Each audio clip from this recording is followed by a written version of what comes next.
I remember when I first bore personal witness to its doing. It was in December 1963.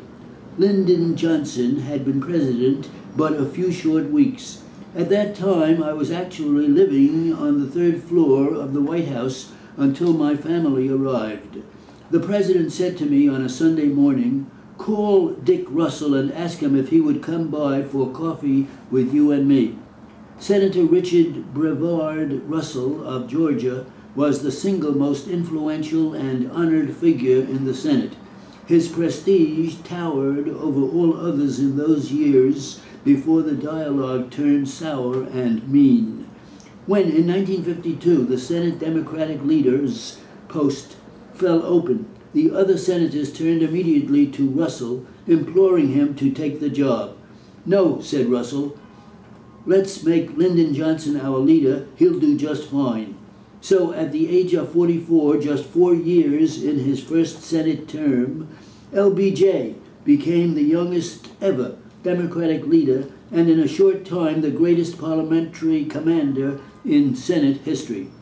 When Russell arrived, the president greeted him warmly with a strong embrace. The 6'4" LBJ and the smallish, compact Russell, with his gleaming bald head and penetrating eyes, the president steered him to the couch overlooking the rose garden in the West Hall on the second floor of the mansion. I sat next to Russell.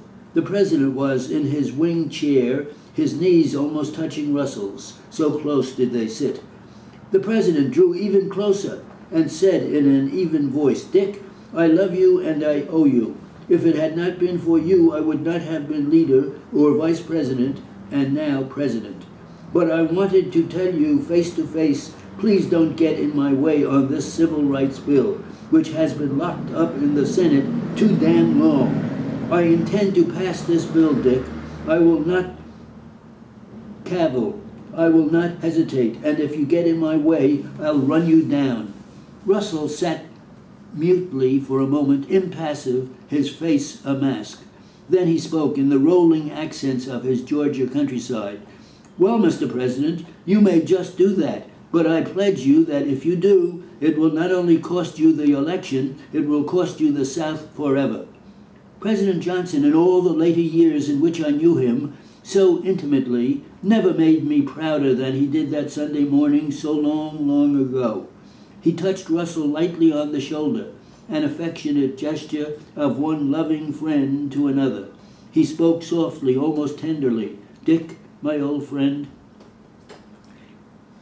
if that's the price I have to pay, then I will be glad to pay it. Of all the lessons I have learned in my political life, that real life instruction in leadership on a Sunday morning in the White House was the most elemental and the most valuable. It illuminated in a blinding blaze the highest point to which the political spirit can soar. I have never forgotten it. I never will.